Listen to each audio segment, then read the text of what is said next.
Hey guys, it's Deconic here, and in this video, I will be going over certain builds for Necromancer that I think would be very fun and very strong this open beta and potentially in the main game when it launches. Now, of course, these builds are gonna be strong if the launch doesn't change too much from the open beta. But like with any open beta scenario, it makes launch. We can't predict what launch is gonna be like. So be aware that there could be changes. Be aware that it might not perform the same then, but you can still. They probably wouldn't change too much to where one of the builds becomes unviable or unfun to play or something, unless they just change skills entirely. But without further ado, let's get started. Um, I'll give a brief rundown on Necromancer as a class, then I'll go into the guides. Firstly, how does Necromancer function? Right from level 1, you have the raise skeleton ability, which allows you to raise skeletons from corpses. A corpse is left after you kill a monster or after you get a corpse from one of your other skills. You use these corpses to maintain skeletons, and if you're max skeletons, then you would use this corpse to create a priest that buffs those skeletons and gives them max and heals them for some other max life essentially. You have certain skeletons. You have skirmishers, you have defenders and reapers, and this is skeleton specific. You unlock more as you level up. You get defenders at level 8, you get reapers at level 12. Defenders are the tanky version. They have shields, 15% increased life. Skirmishers have more damage but less life, and reapers have slow attacks but AoE. So whatever playstyle you like, you can pick any really, but I recommend skirmishers, and except for one build I'm going to talk about later, which would be making use of defenders, and I'll show why. Well, for now, we're going to be using skeletal warriors. Once we unlock mages, we'll add some to our pool. I don't think you have to pick one or the other. I think you can have skeletal warriors and have mages, but I haven't unlocked it yet, so I don't know for a fact. If you know it's not that way, then let me know in the comments. And skeletal mages, of course, has 3 branches. I believe there's cold, there's shadow, and there's what's the last one? There's shadow, there's cold, and there's bone. But bone was the last one. Bone mages deal damage to themselves to deal increased damage to enemies. Cold uses cold magic, and shadow uses shadow magic. Then there are 3 golems: blood golem, iron golem, and bone golem, if I remember correctly. So starting off level 1, we want to take Decompose. Decompose is a channeled ability that restores essence as you channel, and every 2.5 seconds of channeling creates a corpse which you can use to summon your skeletons or your minions rather. We go Decompose. It does good damage early. We don't like standing still with a channeled ability, but the benefits of this having the highest resource generation and creating fleshes, especially in boss fights, are just too good to pass up. Then we go Enhance Decompose, just so if an enemy dies, we get 10 essence back. Really good for resource generation. When it comes to core, we have 2 options. We can go Blight or Sever. I personally prefer Blight because it's a skill that does upfront damage, but then leaves an area that does even more damage over time for 6 seconds. Sever is more upfront damage. You send a specter that charges forward and comes back to you. So we spec into Blight. We get Enhanced Blight, and we want Supernatural Blight. This gives our minions increased damage when the enemies are in Blight, which is probably going to be always. You can go for Paranormal Blight to immobilize, but I find 1.5 seconds of immobilization with a 30% chance isn't worth giving up the extra damage. Then you just have to put 2 points in Blight and 1 in these 2, and you unlock the next section. Now in this section, the most important stat is Skeletal Warrior Mastery. You get this, and this increases your Skeletal Warrior damage by 45% and life by 45%. So they are tanky even though you're using skirmishers who have innately reduced health. They still end up being tanky, and they still do really high damage because they already have 30% increased damage, and then added with 45%. It's a lot of damage. With this done, We want to get maybe some more. We put some more points in blight, and then we get some spiked armor. We want to have some spiked armor in our kits. You can decide to just go more into spiked armor of the bats, but I like blight too. And this isn't really a thorns build. It's but thorns can are like a nice plus essentially. We don't need blood mist. We don't need corpse explosion, and we don't need anything else. We could use Grim Harvest, but the essence generation I don't think is worth the point spent. Maybe in the full game it will be, but right now we only have 26 points to work with. 26 if we add the reward for Misery Peak, I believe, or Renown. I forget what it's called. Yeah, Renown in Fractured Peaks, rather. That's the one. The level 2 reward, the level 1 reward actually gives you an extra skill point to work with. So yeah. Then what else? So now we walk into corruption. In corruption, we really just want Iron Maiden. Iron Maiden is pretty good. We want enhanced Iron Maiden. And oh, it looks like my game is it just kicked me off essentially. Oh well. Good thing I'm not showing it things there, so it doesn't really matter. Anyways, back to the build. We would go abhorrent for heals when we kill enemies affected by Iron Maiden. What Iron Maiden does is it curses a target area. Enemies afflicted by Iron Maiden take more damage each time they deal direct damage. This direct damage can be on you or your skeletons. They take damage, which pairs with spiked armor because your skeletons also inherit some of the thorns. 30% of the thorns you have. So by taking this, they deal damage to themselves when they hit you or your skeletons. Um, Once we have this, we can go decrepify, but it's not really important. We just want this skeletal sword mastery. We can put some more points into spiked armor, so we max that out. Then we get over here. We don't need this until we get skeletal mages unlocked. So till then, we just don't bother with this. We're gonna go I'd say more points into Blight is fine, or you could go more points into Iron Maiden. You could go more points into Death's Reach, and any one way you decide to do it is fine. We're just trying to get this unlocked, and once we get this summoning, we're going into Necrotic Carapace, which gives us 45 whenever a corpse is formed. Once you have those 3 points, you can spec 1 point into Bone Spirits and go into Enhanced Bone Spirits. This is, of course, your choice. You don't have to go into Bone Spirits. Bone Spirits is a skill that uses all your essence to create a spirit that explodes when it gets to its target for a lot of damage, and it does more damage the more essence you spend. So it's a good skill to have, but again, it's not the focus of the build, right? So you can get this if you end up being level 15, then you can just decide to spec some more points into skeletal mastery, all the same. Doesn't matter. So if you get 3 points into skeletal mage mastery, it's still not enough.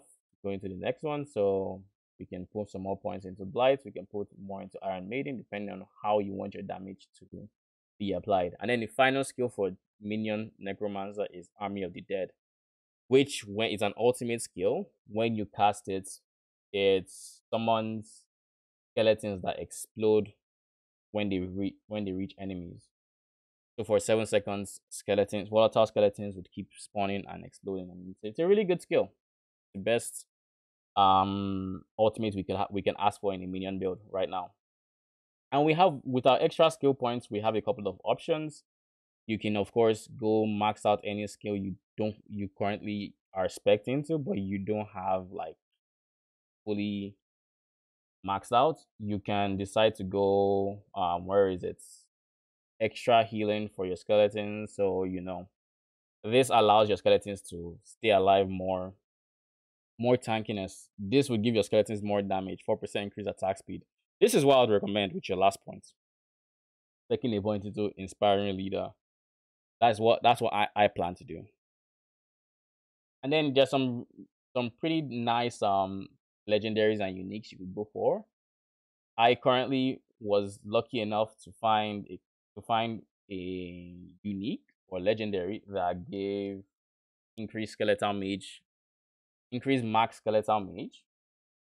I forget what the name is called, but it's, let me see, unwielding. No, it doesn't matter too much. You can always look at these legendaries, see the ones that benefit your build. Anything that gives you increased max amount of a skeleton type is good. Anything that gives you more thorns, more damage reflect is good.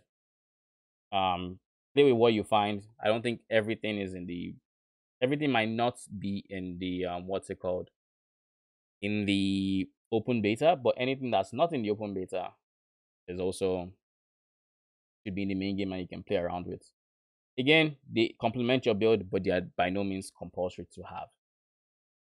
The next build we'll be going over is gonna be Thorn's Necromancer. The focus of this build is gonna be reflecting damage, having them hit you, and them being the ones that die, not you. You taking minimal damage, and them taking the most amount of damage. That is the focus of the Thorns Necromancer. And this is a playstyle that really got inspired by the Thorns Barbarian being so popular in open beta. And I think it should be pretty strong. Once I have the skill points, I will test it out and I'll probably make a gameplay video. But till then, this is the path I have planned for it. You go decompose. It's gonna be pretty similar to the current version where you go blight, supernatural blight, and it really starts picking up here when you get thorns. You can also go skeletal warrior mastery till you unlock the next section. In this one, this is where it starts to differ. You want points into Iron Maiden. Iron Maiden is very important for you, and you'd probably still go for heals when enemies die. You'd go for Decrepify because you want them to deal less damage to you. And slowing is never bad. But dealing less damage is the main bread and butter of this. You you don't I don't think you want enhanced Decrepify or anything here. The reason I don't recommend enhanced Decrepify is if they get stunned. Granted, it's a lucky hit, so it barely ever happens. But if they get stunned, then they aren't hitting you or your skeletons. And we don't really want that. But it's something to note. You could also go for enhanced and horrid, and this makes them execute at 10% life. So, unless you're going for horrid, there's no point getting enhanced. If you decide to not get enhanced, then you put the remaining points in Iron Maiden or Skeletal Warrior Mastery. But I would recommend maxing this out. So maybe this and then, or 2 points into Iron Maiden. There are many ways to do it. But in any case, let's get to summoning. In this summoning section, we 100% want the Fortify. It's pretty good. And then we just get points into Iron Maiden or Skeletal Warrior Mastery. We don't really want anything else. These are fine. More points into Iron Maiden till we get the next area. And with this one specifically, you don't want to run Skeletal Skirmishers. This is why. You want to run Skeletal Defenders who have the increased life, and you want to run them with upgrade 2, which increases the amount of thorns the defenders inherit from you from 30% to 50%. So if you have 40 thorns, they will get 20 thorns from you. And that's where this skill really starts to pick up, because this looks like it levels up with levels. So every level higher you are, so if you're level 6, you're gonna gain more thorns from this skill than a level 3 necromancer, and you're gonna be gaining less than a level 9 necromancer, and so on. I think right now at level 12, I'm gaining like 11 or 12 per point or something like that. It's pretty nice. But again, you just put more points into Iron Maiden until you unlock this one, to which you can go Army of the Dead. You can really flex with this one. You can just go more minions. You can go more in the way of like Corpse Explosion, which is the next necromancer I'll be going over. You can you can really this build is mostly centered around thorns and Iron Maiden, so you have flexibility in whatever else you want to spend points on. But you would want Iron Maiden and you'd want the Decrepify. Um, Now the next one, like I said, is gonna be a corpse explosion necromancer. Now with corpse explosions, we still go decompose because we want corpses to actually explode. Um, we want blight should be fine, all the same. You start seeing some variations here where you actually go for corpse explosion. This is one of the few builds we have that we get a skill in the Macabre section. We want to increase the radius, and as for the last one, we want plagued corpse explosion, which increases the damage to enemies that are stunned or CC'd or vulnerable. So we put as many points as we can into corpse explosion. We can still go spiked armor if we want, but we want to focus on maxing corpse explosion right now. As for here, you want to increase death's reach, but the damage increase is not worth not just putting more points into corpse explosion. So you get this to max, then you come in before you come here, and then maybe get death's reach, or you get Iron Maiden or Decrepify, whichever one you think, but whichever one you think you may need. But if you have more minions, then Iron Maiden might be a good bet. If you don't, and you're just going pure corpse explosion, no minions, then you'd want to go into Death's Reach. But I will still level this one up like it has what's it called? Like it has minions. Then once you get into this point, we want Corpse Tendril, and what Corpse Tendril does is if you cast Corpse Tendril on a body or a corpse, it pulls in enemies around said corpse and stuns them for 3 seconds and dealing 20% damage to them. Now, if you remember, when we went to corpse explosion, we took plagued, which increases the damage enemies who are stunned, slowed, or vulnerable take, and they can stack. So, with this stunning them, they are going to take more damage with corpse explosion, and it helps to group them for corpse explosion. So win-win. So you go corpse tendril, enhanced who are in range are slowed by 50% before being pulled, which of course, like I said, it stacks, so more damage. Then vulnerable enemies damaged by are made vulnerable. So with the vulnerable, with the slow, with the stun, they all stack to give you a 30% increased damage per enemy, I believe. Then once this is done, we just get as many points into this as we want. And then into the last one, if we have, skeletons, Army of the Dead is good as usual. We could go more into passives, but I still recommend Army of the Dead and potentially Prime Army of the Dead just because it leaves more corpses. And the last but not the least, minion build I'm gonna be recommending is gonna be the Bone Spirit Necromancer. This Bone Spirit Necromancer is less minion focused and more bone focused. So like this is the one you don't really need decompose for. You can easily spec into bone splinters and you'll be fine. And just for variance, we're gonna spec into bone splinters. We're gonna go into enhanced bone splinters, which has a 30% chance to fire 2 more projectiles if you have more essence. And of course, you generate essence when hitting with bone splinters. As a core skill, we can then look at Bone Spear. You can go look at Blight. You can look at Sever, whichever fits your playstyle the most. We're going to be buffing our bone skills for Bone Spirit, so we in that theme, we're just gonna go with Bone Spear. Bone Spear breaks into 3 shards when it is destroyed, dealing 10% damage, which is good. And then guaranteed vulnerable is always good. Makes them take increased damage, right? Then once we have this, you could put more points into Bone Spear. or you could put more points into bone splinters, depending on which you like more. Which, if you want to use bone splinters more and less of, or maybe you don't even want a secondary skill, you can't just put these points into bone splinters and be perfectly fine. But once you get to here, would I recommend bone prison? Not really. I think bone prison isn't the best. Now, if you were to make a build around bone prison, that changes, but with a build that focuses on other things and not bone prison, I think bone prison is underwhelming. So I would probably just go spiked armor, to be honest, or put more points into bone splinters or bone spear. You can't really go wrong depending on your playstyle. So have fun really. We have the next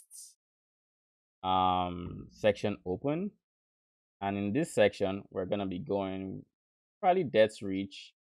Iron Maiden is fine, the Decrepify is fine, but really we only care about Death's Reach. We just want them to really take damage when we do Bone Spirit. We want them to blow up essentially, and we want a lot of essence regeneration because Bone Spirit, again, eats our essence. As much as we have, it's gonna eat it. So let's just make sure there's nothing else here than, okay, nothing else there that gives us more essence generation. So now that I think about it, we can actually give up Death's Reach for Iron Maiden because this also generates essence. You can stop at enhanced, but there's no point in not getting abhorrent. Then a point or two into Death's Reach should unlock it, and then we finally get the main skill, Bone Spirit. Put as many points as you can into it. Cooldown is reduced on critical strikes, and we can go critical strike chance, or generate 30 seconds over 4 seconds, which is what I think is the go-to. Just so you have some essence to work with for other skills when this is on cooldown, of course. Then once that's done, put more points to Bone Spirits until you get this, in which case you go Bone Storm.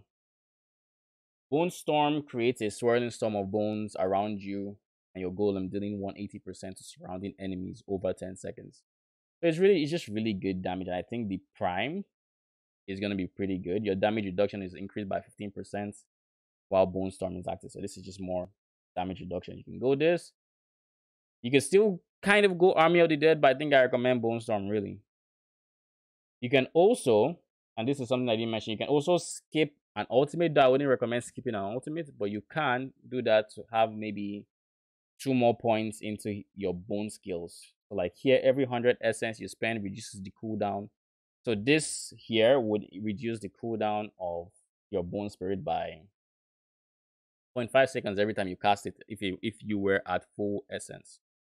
And if you were not, then just using Bone Spear would essentially refund you this cooldown over time. So it's still good. You could do that. That is a path you could decide to go down. But I think I would just go Bone Storm, to be honest. And maybe in the main game, when you do actually have more points to work with, you can then really go into like buffing your bone skills and whatnot. For now, this is the skill tree I would recommend for bone spirit necromancer. With that said, I think that are all the builds I wanted to talk about. Yeah, that is all. If this video does well, I will consider making a similar one for Druid. I haven't really played it, but like I said, if this gets, let's say, 30 likes or 10 subs in the first 10 hours, I will make a video for Druid or whatever classes you guys may want, and I will get that out before the open beta is done. Anyways, thank you for watching, and I will see you guys in the next video. See ya.